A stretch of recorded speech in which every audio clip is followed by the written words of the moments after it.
Retentissement mondial, celui du producteur Harvey Weinstein. Claude François qui est mort au milieu de C'est le premier jour de l'Euro. Et maintenant, écoutez Yuri Gagarin.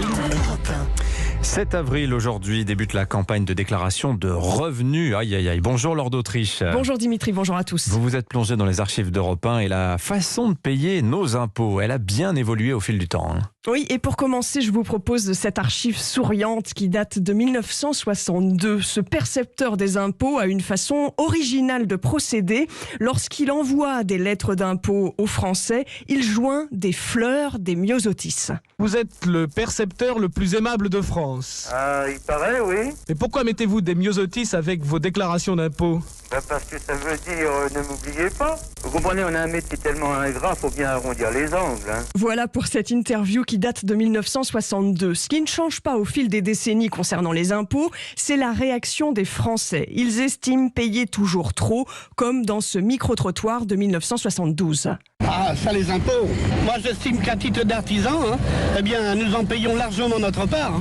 Moi je trouve qu'on en paye toujours trop personnellement. Mais enfin c'est pas moi qui les paie, c'est mon mari.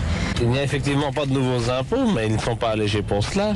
Et moi je m'aperçois que chaque année nouvelle m'apporte des impôts plus lourds. Les années passent, le discours reste le même. Au début des années 70, Laure, c'est aussi le moment où certains proposent que la fiscalité des contribuables soit rendue publique. Oui, un agent des impôts explique le processus sur Europe 1 en 1972.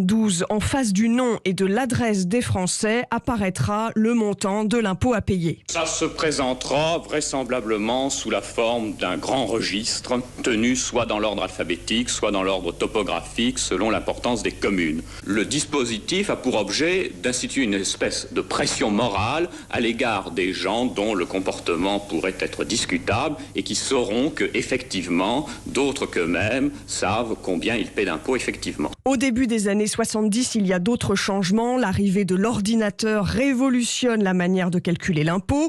En 1973 arrive la première feuille préimprimée, même s'il y a toujours une partie à remplir par le salarié. Dans ce nouveau système, il n'y aura plus aucune opération arithmétique à effectuer. De même, pour les charges déductibles, par exemple s'il verse des intérêts pour la construction ou l'achat de sa maison, ou s'il verse une pension à sa belle-mère, il lui suffira d'indiquer le montant de cette déduction et la soustraction sera opérée par l'ordinateur. Je souhaite que l'ordinateur simplifie votre travail, dit en 1974 le président de la République, Valéry Giscard d'Estaing. Et un an plus tard, en 75, les femmes sont prises en compte dans la déclaration de revenus du ménage. Françoise Giroud, alors secrétaire d'État à la condition féminine, recommande la signature conjointe des épouses sur les feuilles de déclaration. Merci Laure d'Autriche pour cette plongée dans le passé fiscal des Français.